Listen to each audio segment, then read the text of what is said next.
Property విషయంలో కన్ఫ్యూజన్గా ఉన్నారా? Gated కమ్యూనిటీలో ఫ్లాట్ తీసుకోవాలా లేదా విల్లా తీసుకోవాలా? మన పిల్లల భవిష్యత్ కోసం ఓపెన్ ఫ్లాట్ తీసుకోవాలా? మన హైదరాబాద్లో ఏ లొకేషన్లో కొంటే మంచి అప్రిసియేషన్ వస్తుంది? మరి నమ్మకమైన ప్రాపర్టీ కొనాలంటే నమ్మకమైన గైడ్ కావాలి కదా. ప్రాపర్టీ అడ్వైజర్ కోసం సంప్రదించండి వరాహస్వామి ప్రాపర్టీ గూగులర్. కాంటాక్ట్ 7207218485. ఓం గం గణపతియే నమ. ఓం నమ శివాయ. ఓం శ్రీమాత్రే నమ. సర్వమంగళ మాంగళ్యే శివే సర్వార్థ సాధికే శరణ్యే త్రయంబకే దేవి నారాయణి నమస్తుతే. మనకి జూలై 6వ తారీఖు నుంచి జూలై 14వ తారీఖు వరకు గుప్త నవరాత్రులు అంటే వారాహి నవరాత్రి కూడా అని అంటారు మనకి. సో ఈ గుప్త నవరాత్రులు వారాహి నవరాత్రి అనేది మనము ఎలా చేసుకుంటాము, ఎలా చేసుకుంటే మనందరికీ భక్తులకి మంచి జరుగుతుంది, ఏ ప్రయోజనాలు జరుగుతాయి, ఏ రాశుల వరకు కూడా ఎలా ఉంటాయి, అవన్నీ మనం ఈరోజు తెలుసుకుందాం. అయితే ఈ వారాహి నవరాత్రి అనేది ఏదో కొత్తగా వచ్చింది, ఏదో ఈ మధ్య ఎక్కువగా ప్రాచుర్యం చెందుతుంది, బాగా యూట్యూబ్లో అన్నిట్లో చెప్తున్నారు, ఏంటో కొత్తగా ఒక 2 సంవత్సరాలు 3 సంవత్సరాల నుంచి బాగా అవుతుంది, ప్రాచుర్యం చెందుతుంది అన్నది కాదు. ఇది ఎప్పుడు చాలా ప్రాచీనమైన పద్ధతే, చాలా ప్రాచీనంగా ఎప్పటి నుంచో మన పురాణాల్లో చెప్పబడింది. దీనికి మన ప్రామాణికం కూడా ఉంది.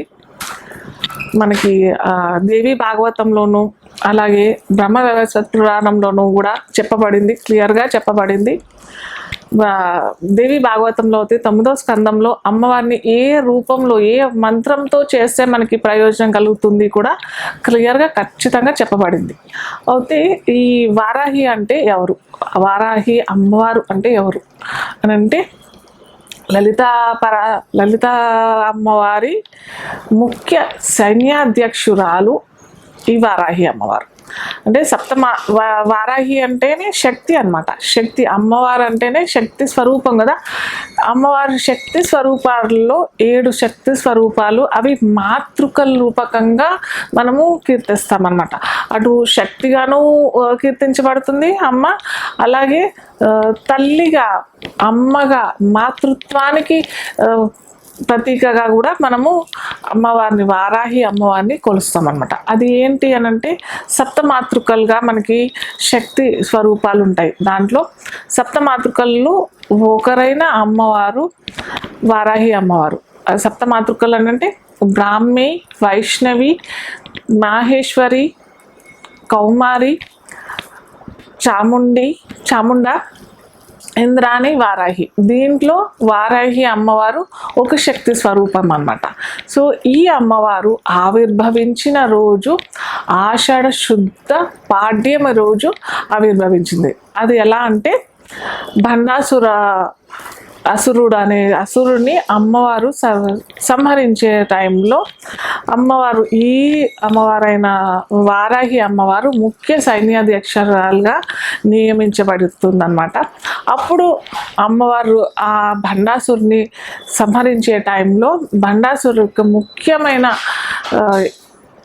సైన్యాధ్యక్షుడు కూడా ఉంటాడు. ఆ సైన్యాధ్యక్షుడిని ఈ అమ్మవారు సంహరించడం మూలంగా, అది ఏ రోజు అంటే సంహరించే మూలంగా ఈ అమ్మవారికి, ఈ వారాహి అమ్మవారుగా అంటే భూమి మీద ఈ భండాసుర రాక్షసుడు అనేది తిరుగుతూ ఉన్నాడు. భూమి మీద అమ్మవారు వచ్చి ఈ రాక్షసుడిని, ఆ సైన్యాధ్యక్షుడిని, భండాసుర సైన్యాధ్యక్షుడిని విశుక్రుడు అనే సైన్యాధ్యక్షుని సంహరిస్తుంది. కాబట్టి అమ్మవారికి వారాహి అనే అమ్మవారితో ప్రాచుర్యం చెందినది.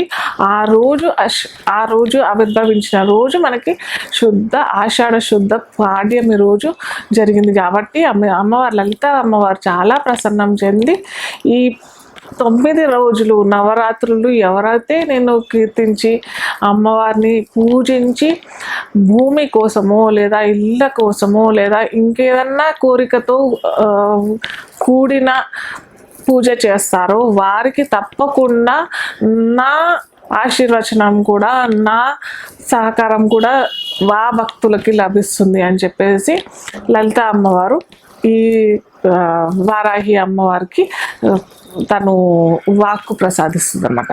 సో అలాగా ఈ వారాహి అమ్మవారికి ప్రాచుర్యం చెంది, ఇది జరిగింది ఎప్పుడో కదా, ఎప్పుడో మనకి కృతయుగంలోనో ఎప్పుడో జరిగిందనమాట. ఆ యుగంలో జరిగిన నుంచి అప్పటి నుంచి ఇది ప్రాచుర్యం చెందిన పూజనే. కాకపోతే ఇప్పుడు మనకి సోషల్ మీడియా బాగా ప్రాచుర్యం చెంది మనకి ఈ రోజుల్లో ఇప్పుడు మనకి అందరికీ అందుబాటులో వచ్చింది, తెలుస్తోంది అనమాట. సో ఇది ఇంకా ఏంటంటే బాగా సౌత్ ఇండియాలో అంటే మనకి ఈ తమిళనాడు ప్రాంతంలో, చెన్నైలో ప్రాంతంలో బాగా ఎక్కువ ఎప్పటి నుంచో చేస్తారు. కొన్ని సంవత్సరాల నుంచి, కొన్ని 50 సంవత్సరాల నుంచి అక్కడ బాగా ప్రాచుర్యం చెందిన పూజనే ఇది వారాహి. మన ఇక్కడ తెలుగు రాష్ట్రాల్లో మటుకు ఈ 5-10 సంవత్సరాల నుంచి బాగా ప్రాచుర్యం చెందుతుంది. ఇక 2-3 సంవత్సరాల నుంచి అయితే ఎక్కువగా మనకి అందుబాటులోకి వచ్చేసింది మనకి వారాహి మాత అమ్మవారి గురించి. సో ఒక్కొక్క రాశి వాళ్ళు ఎలా చేసుకోవాలి, ఎలా చేసుకుంటే వారికి లబ్ధి పొందుతారు, ఏమేమి లబ్ధి పొందుతారు, ఎలా చేసుకుంటే, ఏ పూలతో చేసుకుంటే, ఏమి ప్రసాదం పెడితే, ఏది నైవేద్యం పెడితే వాళ్ళకి సక్సెస్ ఉంటుందో మనం ఒక్కొక్క రాశిని మనం చూస్తాం. వృషభ రాశి ఏంటంటే స్థిర రాశి, స్థిరత్వం కలిగిన, స్థిరత్వ ఆలోచనలు కలిగిన రాశి. అలాంటి ఆలోచనలు కలిగిన వ్యక్తులు అనమాట. వీరేంటంటే ఆలోచన చాలా బలంగా ఉంటాయి. ఏదన్నా అనుకుని చేయాలి అని అనుకుంటే మటుకు ఖచ్చితంగా సాధిస్తారు, చేస్తారు కూడా. దానికి తగ్గట్టుగా పట్టుదలతో శ్రమించే తత్వం కూడా వీరికి ఉంటుంది. సో వీరేంటంటే అమ్మవారికి చక్కగా నేను చెప్పిన విధంగానే పొద్దున్నే లేచేసి, అలాగే చక్కగా మీరు కూడా వీలుంటే ఆకుపచ్చ వస్త్రాలు లేదా పింక్ కలర్ అంటే గులాబీ కలర్ వస్త్రాలు, లేదా ఇవేమి లభించట్లేదు అని అంటే ఎరుపు రంగు వస్త్రాలు మీరు ధరించి అమ్మవారికి మటుకు తెలుపు పూలతోని, తెలుపు వస్త్రాలను అమ్మవారికి పెట్టేసి, ఈ చాలామంది ఇంకోటి అడుగుతుంటారు, ఇవన్నీ వస్త్రాలు ఇవన్నీ ఏం చేయాలి అని అంటే 9 రోజులు అలాగే పెట్టేసేసి వస్త్రం అంటే బ్లౌజ్ పీసో లేదా అమ్మవారికి చీరనో ఏదన్నా పెట్టేసి మీకు దగ్గరలో ఉన్న ఆలయంలో అన్నా ఇవ్వచ్చు, లేదా మీరన్నా కట్టుకోవచ్చు, లేదా ఇంకెవరికన్నా స్త్రీలకన్నా వాయనంగా ఇస్తే కూడా చాలా మంచిది అనమాట. సో అలాగా తెలుపు వస్త్రాలతోని, తెలుపు పూలతోని, కనుక మనకి చామంతి పూలు విరివిగా పూస్తూనే ఉంటాయి, అలాగే గులాబీలు కూడా బాగానే ఉంటాయి, అలాగే తెలుపు కలువలు కూడా ఉంటాయి కదా. సో ఇలాగా అమ్మవారికి పూజ చేసి తెలుపు ఏమంటారు నివేదన అయితే చేయలేదు కాబట్టి, సో అమ్మవారికి ఏదన్నా అరటిపండు పెట్టినా కానీ చాలు, అరటిపండు పెట్టేసి మనకి చెప్పినట్టుగానే పులిహోరన్న దద్దోజనమైన నివేదనలో పెడితే కూడా చాలా మంచి ఫలితాలు అయితే వస్తాయి వీరికి. అయితే ఏ పూజ చేస్తే, ఎలా చేస్తే అంటే మనం ఇప్పుడు ఇంతకుముందు చెప్పుకున్నాం కదా ఒక్కొక్క రాశి గురించి. సో ఏ మంత్రంతో కీర్తిస్తే అమ్మవారు ప్రసన్నం చెందుతుంది అనేది కదా ముఖ్యం ఎప్పటికైనా కానీ. సో పొద్దున్నే పాడ్యమి, శుద్ధ పాడ్యమి, ఆషాఢ మాసం రోజు మనం చెప్పుకున్నది జూలై 6 నుంచి స్టార్ట్ అవుతుంది. సో సూర్యోదయాన్నే లేచి ఇల్లంతా శుభ్రం చేసేసుకొని చక్కగా స్నానం చేసేసుకొని ఫోటో తెచ్చుకోండి. వారాహి అమ్మవారు ఫోటో తెచ్చుకోండి. విగ్రహం వద్దు, ఎందుకంటే విగ్రహానికి మనం ఆరాధన చేసుకోవాలి కాబట్టి, నిత్య ఆరాధన చేసుకుంటేనే చాలా మంచిది కాబట్టి, మనం ఎప్పుడు నిత్యం చేసుకుంటామో చేసుకోలేమో తెలియదు కదా.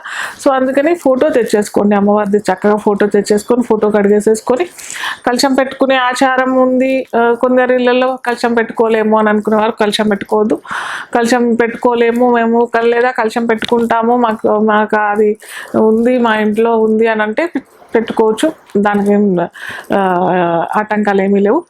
సో నియమాలు కూడా ఏమీ లేవు. మనం నిత్యంగా అమ్మవారు ఏమంటారు వేరే కలశం పెట్టి ఎక్కువైనా ఆరాధన చేస్తాం కదా, అలాంటి పూజలు ఎలా చేస్తారో ఇక్కడ కూడా అవే నియమాలు ఉంటాయి కలశ ఆరాధన.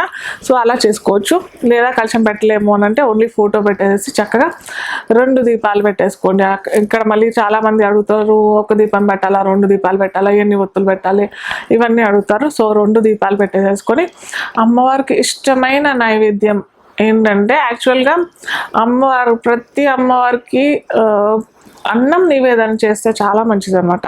అన్నం నవరాత్రి అన్నాం కదా, 9 రోజులు ఒక్కొక్క రకమైన అన్నం, పులిహోర, కట్టు పొంగలి, పులిహోరలో కూడా చిత్రాన్నము, నిమ్మకాయ పులిహోర ఇవన్నీ ఉన్నాయి కదా. సో ఇలా అన్నం పెట్టుకోండి, ఒకరోజు పరమాన్నం అన్న పెట్టుకోండి, ఒకరోజు చక్కెర పొంగలి అన్న పెట్టుకోండి. ఇలా మీ ఇష్టం. అవన్నీ మేము ఏమీ పెట్టుకోలేము అని అంటే ఒక బెల్లం ముక్క పెట్టుకుంటే సరిపోతుంది.